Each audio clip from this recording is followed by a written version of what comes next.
Bonjour, c'est Steve, j'espère que vous allez bien. Alors aujourd'hui je suis en pleine nature et je suis pas dans un endroit qui est anodin. Ce que vous voyez là derrière moi, c'est une butte qui est en jachère, mais il y a quelques années, il y a plusieurs décennies, pour pas trop me vieillir, quand j'étais petit, c'était un endroit où on faisait des concours de saut en vélo. En fait on descendait la butte là, qui était immense pour nous à l'époque, à toute allure, on descendait, on avait fait un tremplin en terre juste après, dans le creux de la descente. Et je peux vous dire que je me suis pris de nombreuses gamelles, que je me suis pas mal blessé. Mais c'est un endroit qui est émotionnellement fort, émotionnellement empreint de souvenirs. Et c'est pour ça que j'ai choisi cet endroit-là. Je suis parti de chez moi à pied pour faire cette vidéo ici, car aujourd'hui on va justement parler de traumatisme et de comment guérir ces blessures. Nous sommes nombreux à avoir des blessures profondes dans notre vie. Et on est nombreux aussi à constater qu'on répète très souvent ces blessures. On peut le constater dans nos relations affectives notamment. On a l'impression à chaque fois qu'on reproduit les mêmes schémas dans nos relations, qu'on retombe sur le type de mêmes personnes qui nous font revivre le même type de blessure. Une blessure d'abandon, une blessure de rejet, une blessure de trahison, une blessure d'humiliation. Et à chaque fois, on se dit c'est bon, j'ai compris la leçon, jusqu'au moment où on recommence, jusqu'au moment où on reproduit le même type de relation. Mais ça, on s'en rend compte une fois que la blessure est ravivée. Ce qu'il faut comprendre, c'est que le terreau de ces blessures s'inscrit dans notre enfance. L'âge adulte, quelque part, est là pour guérir des traumatismes de notre enfance. Bien qu'on ait pu avoir une enfance heureuse avec des parents aimants, il y a malgré tout des épisodes de notre vie, dans notre construction d'enfant, où il y a eu des traumatismes. Et tant qu'on n'a pas mis le doigt sur ces traumatismes, notre inconscient va nous faire rejouer à chaque fois les mêmes situations, jusqu'au jour où on va réussir à avoir une attitude d'auto-guérisseur. Et c'est là-dessus que j'aimerais vous amener à travers cette vidéo. C'est que bien souvent, lorsqu'on a une douleur psychologique, une douleur affective, une douleur morale, on élabore des stratégies. Notre ego élabore des stratégies. Et c'est une manière de se détourner de la douleur. Pour éviter la douleur, on va être dans le déni. On va être dans la fuite, ou on va plutôt être dans la défense, plutôt que mettre la lumière, plutôt que regarder en face ces blessures. Et c'est là où on rejoint le concept de l'enfant intérieur. C'est très important de se reconnecter à cette part qu'il y a de plus authentique en soi. Et là où j'ai envie de parler des traumatismes de l'enfance, c'est que lorsqu'on a vécu des épisodes traumatiques avec notre échelle d'enfant, où tout est plus fort, où tout est plus intense, on n'a pas eu forcément la bonne écoute. Parce que lorsqu'on est enfant, le besoin que l'on a avant tout, c'est d'être vu, c'est d'être entendu, c'est d'être reconnu pour notre propre authenticité. Nos parents, bien qu'ils aient pu faire de leur mieux, parce qu'eux aussi ont leur bagage, eux aussi ont leur traumatisme, qui par ailleurs, ils ont réussi aussi à nous les transmettre, ils n'ont pas forcément eu la disponibilité pour nous guider dans ce chemin de traitement émotionnel de la blessure. Un parent, c'est là pour nous aider, à l'origine, à nous guider, pour nous aider à accueillir cette émotion, à traverser cette émotion, à exprimer cette émotion. Et il y a forcément des moments dans notre vie, même si on a eu des super parents, il y a eu des moments dans notre vie où nos parents ont été maladroits, ou n'ont pas forcément été vraiment présents pour vraiment guérir cette blessure. Cette blessure, on est resté avec, on a grandi avec, on a élaboré des stratégies pour outrepasser cette blessure. Et lorsqu'on grandit, lorsqu'on devient adulte, cette blessure est toujours là, parce qu'elle prend racine dans notre enfance. Et notre inconscient va nous amener toujours à rejouer des situations où on va être à chaque fois confronté à nouveau à cette blessure. L'idée ici, c'est de vraiment pouvoir mettre le doigt sur ces blessures.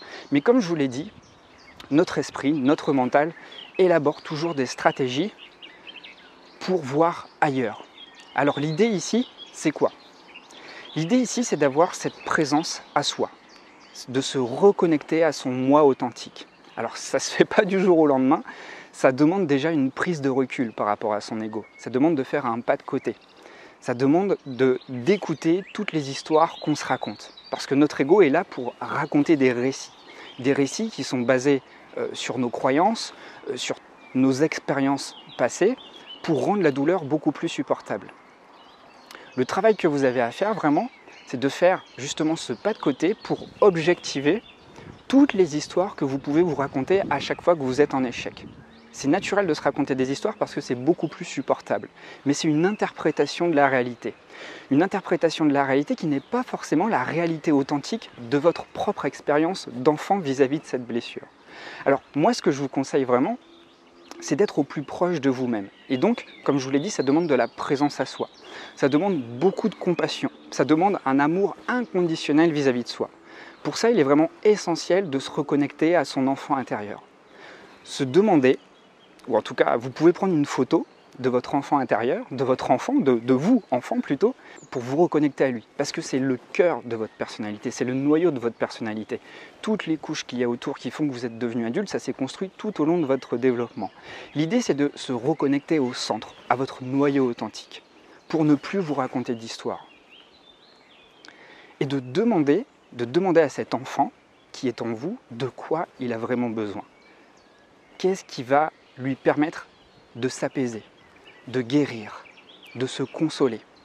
Vous seul pouvez le faire. On parle du concept de reparentage dans la mesure où ce que vos parents ne vous ont pas apporté, c'est à vous, c'est votre responsabilité aujourd'hui de vous l'apporter. Alors, on peut aller chercher de l'aide à l'extérieur, on peut chercher un coaching avec moi, on peut chercher l'aide d'un thérapeute, on peut lire 10 000 livres sur le développement personnel. Personne d'autre que vous ne pourra se substituer à cette attention particulière que vous devez construire. Quelque part, en grandissant, on s'éloignait de ce moi authentique, de ce noyau, de cet enfant intérieur. On s'est éloigné à travers toutes les croyances qu'on nous a inculquées, à travers tous les récits qu'on nous a racontés, à travers toutes les histoires qu'on s'est créées nous-mêmes, pour développer une personnalité, pour développer une posture par rapport à la vie, juste pour composer avec nos souffrances, parce qu'on n'a pas eu les outils, parce qu'on n'a pas eu forcément, à un moment T dans notre vie, l'attention particulière pour mettre le doigt sur cette souffrance, pour nous guider émotionnellement sur cette souffrance, pour nous consoler et pour penser ces blessures. Alors c'est pas anodin si dans votre vie vous constatez une répétition de schéma. Une répétition de schéma qui vous fait toujours rejouer, à chaque fois sous une nouvelle forme, une blessure, le même type de blessure. Moi personnellement, ça fait un petit moment là que je revis le même type de blessure. Ça prend une forme différente, c'est beaucoup moins trash qu'avant parce que j'ai déjà bossé sur moi, mais ça m'amène toujours, en tout cas, à avoir cette démarche de me recentrer sur moi, à me reconnecter sur moi, en tout cas à mon enfant intérieur et vraiment comprendre ce qui n'a pas été guéri, ce qui n'a pas été consolé. Alors ce qui va vous aider vraiment pour développer cette présence à soi, parce qu'il n'y a pas d'autre solution que de vraiment développer une présence très forte à soi. Ce qui va vous aider vraiment, c'est de sortir de votre quotidien. C'est de sortir de vos habitudes et de maintenir une forme de discipline régulière qui va vous permettre de vous connecter à vous-même. Ça demande de sortir du pilote automatique. Dans notre quotidien, dans notre vie de tous les jours, on est conscient que très peu de temps dans une journée. Je veux dire, on est conscient, on est présent à soi que très peu de temps. C'est autour de 5 minutes par jour. 5 minutes, c'est rien. 5 minutes de pleine présence à soi où on est vraiment attentif à ce qu'on voit, à ce qu'on entend, à ce qu'on goûte, à ce qu'on touche. Eh bien, moi, ce que je vous propose, c'est de vraiment multiplier ces temps de connexion à soi pour vraiment écouter ce que votre mental vous raconte. Et ça, vous allez pouvoir vous en extraire en répétant cette habitude-là. Vous aménagez des plages de temps régulières dans votre quotidien. C'est une discipline personnelle, mais c'est une discipline au service de votre bien-être. Il faut vraiment faire la différence entre ce qui est bon pour vous et ce que vous désirez. Là où ça va être vertueux, c'est dans la mesure où vous allez répondre à vos besoins. Vos désirs, c'est avoir envie d'une glace au chocolat, c'est envie de vous boire une bière après le travail. Ça, c'est un plaisir instantané, c'est un désir instantané. Mais est-ce que vous vous posez la question très souvent, ou même tous les jours, de quoi ai-je besoin? Vous posez la question de quoi ai-je besoin, ça va vraiment vous permettre de vous connecter à cet enfant intérieur, à votre noyau, à ce dont vous avez besoin. Et ça va vous aider à mettre le doigt sur ce qui n'a pas été guéri chez vous. Vous savez, on élabore, comme je vous l'ai dit, toujours des stratégies. Ces stratégies d'évitement, eh bien, c'est quelque part une manière de s'auto-trahir. Pourquoi je dis auto-trahir? On parle d'auto-trahison lorsqu'on développe des stratégies, des subterfuges, des manières de ne pas se connecter à soi. C'est une manière quelque part de mettre la poussière sous le tapis et de se dire, ok, on le fait inconsciemment, hein, mais c'est notre inconscient qui nous fait, ou plutôt notre mental en pilote automatique qui nous dit, ok, tu ne vas pas te laisser perturber par cette émotion-là, on évite de la ressentir. Mais c'est tout le problème en fait. Là où vous devez travailler sur vous, c'est non pas en ayant un traitement mental de l'émotion, mais vraiment en laissant accueillir cette émotion, en lui laissant un espace physique. Et vous allez constater que plus vous développez ce courage de vous laisser accueillir physiquement par ces émotions, de vous laisser traverser physiquement par ces émotions, plus vite elles vont passer et plus vite vous allez entendre leur message. Alors si vous avez des blessures irrésolues, si vous avez des blessures très profondes qui vous font répéter toujours les mêmes schémas, si vous avez tenté 10 000 façons, si vous avez essayé 10 000 livres, si vous avez écouté 10 000 vidéos, si vous avez essayé 36 thérapeutes, j'ai quelque chose à vous proposer. Ce quelque chose à vous proposer, je vais être honnête avec vous, ce n'est pas une solution magique, mais c'est un mode d'emploi, c'est une nouvelle approche, c'est une approche holistique qui prend en compte le corps, l'esprit, le spirituel, pour vous permettre justement de prendre en considération ces blessures. Ça passe par la rencontre avec vous-même. Ça passe par la rencontre avec votre enfant intérieur. Il y a quelqu'un qui est là, ça me perturbe. Et la méthode que je vous propose, c'est une formation, bien évidemment une formation vidéo que j'ai nommée Métamorphose émotionnelle. Donc il y a beaucoup de choses dans cette formation, j'ai mis pas mal de temps à la créer. C'est une nouvelle approche holistique pour vous permettre de guérir vos blessures en profondeur. Alors ce programme, il est articulé autour de 10 modules. D'abord, on va s'intéresser au concept d'auto-guérison, afin de ne plus s'éparpiller vers l'extérieur, mais justement reprendre ce pouvoir, reprendre cette souveraineté, être en mesure de vous occuper de vous-même. C'est votre responsabilité. C'est évident que c'est bien de se faire aider de l'extérieur. On a tous besoin d'une aide extérieure. Mais il faut comprendre aussi que personne ne peut se substituer à vous, à votre responsabilité, celle de prendre en charge vos blessures. Alors ce que je vous propose dans le deuxième module vidéo de cette formation, c'est la démarche pour apprendre à être plus conscient. Vous allez voir qu'à travers ce module, il va y avoir plein d'astuces pour développer beaucoup plus facilement de la présence à soi si vous avez l'impression que votre mental prend beaucoup de place dans votre vie. Ensuite, dans le troisième module, on va voir l'origine de nos traumatismes dès l'enfance. Vous allez voir, il y a plusieurs types de traumatismes et il y a plusieurs types de modèles éducatifs. Vous allez essayer de voir dans lequel de ces archétypes parentaux vous allez vous retrouver. Ça va vous aider à mieux conscientiser vos blessures et à y voir plus clair, en tout cas dans ce qui a été blessé. Ensuite, dans le quatrième module, je vous propose de découvrir comment déjouer le piège de la dépendance affective. À chaque fois qu'on a une blessure profonde qui n'est pas guérie, une problématique qui n'est pas résolue, eh bien, on a cette tendance à aller chercher à l'extérieur ce qui n'a pas été guéri. On va chercher chez les autres. Sauf qu'il y a un déséquilibre, on n'est pas complet nous-mêmes, on dépend de l'autre. Sans l'autre, on ne trouve pas notre propre équilibre. C'est là qu'il y a un problème, c'est là qu'il y a de la dépendance et c'est ce qu'on cherche à éviter. Dans le cinquième module, on va voir le rôle des croyances et comment les modifier. Comme je vous l'ai expliqué, tout le monde a des croyances. On a des croyances ressources, mais on a aussi des croyances limitantes. Ces croyances limitantes ont pu nous être transmises lors de notre enfance, parce que nos parents aussi ont leur bagage, nos parents aussi ont leur traumatisme, ils ont leur manière de voir le monde. Et tant qu'ils n'ont pas résolu ces problématiques-là, ils vont nous les transmettre, c'est héréditaire.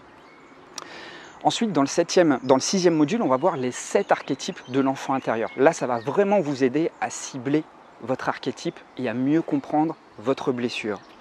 Dans le 7e module, on va rencontrer son ego, on va apprendre à dialoguer avec son ego. On va voir les histoires qu'il nous raconte, les tours qu'il nous joue aussi, et les histoires qu'il nous raconte. Et on va apprendre à l'apprivoiser pour ne plus se laisser avoir par ce flot mental. Dans le 8e module, on va apprendre à poser des limites. C'est essentiel. Je reviendrai en vidéo aussi sur cette thématique-là, sur le fait de poser des limites. Ne pas apprendre enfant à poser des limites, c'est laisser les autres entrer dans son espace, dans son territoire. C'est privilégier les besoins des autres, c'est ne pas suffisamment conscientiser quels sont nos besoins. Quand on ne conscientise pas ses besoins, on ne sait pas poser des limites et on se fait avoir, on se fait vampiriser par les autres. C'est ce qu'on va travailler dans ce module. Dans le 9e module, on va voir le concept de reparentage que j'ai abordé de manière superficielle dans cette vidéo. Là, on va rentrer en profondeur pour justement prendre la place des parents qu'on a eus qui n'ont pas forcément réussi à être présents à des moments précis de notre vie. Le reparentage, c'est un processus de responsabilisation. C'est s'apporter soi-même l'amour qui nous a manqué au moment où nous en avions le plus besoin. Et puis, dans le 10e module, on va parler de maturité affective. Comment s'apporter justement tous les éléments nécessaires pour remplir nos besoins. Alors comme d'habitude, si vous me suivez depuis un moment, vous savez la manière dont je fonctionne. Cette formation, elle est en lancement, c'est-à-dire qu'elle est à la moitié de son prix pendant quelques jours. Et pour les plus rapides, j'ai décidé que si vous réservez ce programme vidéo avant dimanche, à moitié prix, je vous offre en cadeau, de manière automatique, la formation intelligence émotionnelle. Ça vous permettra d'avoir vraiment une compréhension holistique de toutes les émotions, comprendre quel est le message caché derrière chaque émotion. Cette formation, c'est une de mes formations best-seller parce qu'elle a permis vraiment à beaucoup de personnes à bien conscientiser, à bien connaître le message caché derrière chaque émotion. Cette formation va vraiment vous aider à développer une meilleure présence à soi et à développer une intelligence émotionnelle, c'est-à-dire à mieux accueillir ses émotions et à adopter le comportement adéquat pour toujours garder une stabilité au niveau de votre équilibre émotionnel. On va parler de régulation du système nerveux et on va parler de tous les types d'émotions primaires et secondaires. Alors voilà, j'espère que j'ai été suffisamment clair avec vous. La formation est à moins 50% pendant quelques jours, vous pouvez en profiter. Le lien est dans la description de la vidéo. Et puis moi, je vais continuer ma petite balade de fin de journée. Je vais un petit peu explorer voilà, cette butte où je me suis pris pas mal de gamelles, pas mal de blessures. Et en tout cas, il y a une vertu à se casser la gueule comme ça. C'est que on n'a plus peur d'avoir peur. Ça permet vraiment de développer de l'audace. Et moi, personnellement, faire du sport quand j'étais petit, me prendre des gamelles, échouer, ça m'a permis non pas de m'endurcir, mais ça m'a permis de me familiariser avec l'échec. Voilà, eh bien, je vous remercie beaucoup d'avoir suivi cette vidéo. Je vous dis à très vite. Vos commentaires sont les bienvenus. Et si vous avez des questions sur la formation, je suis là pour vous répondre dans les commentaires. Prenez bien soin de vous et soyez présents à vous.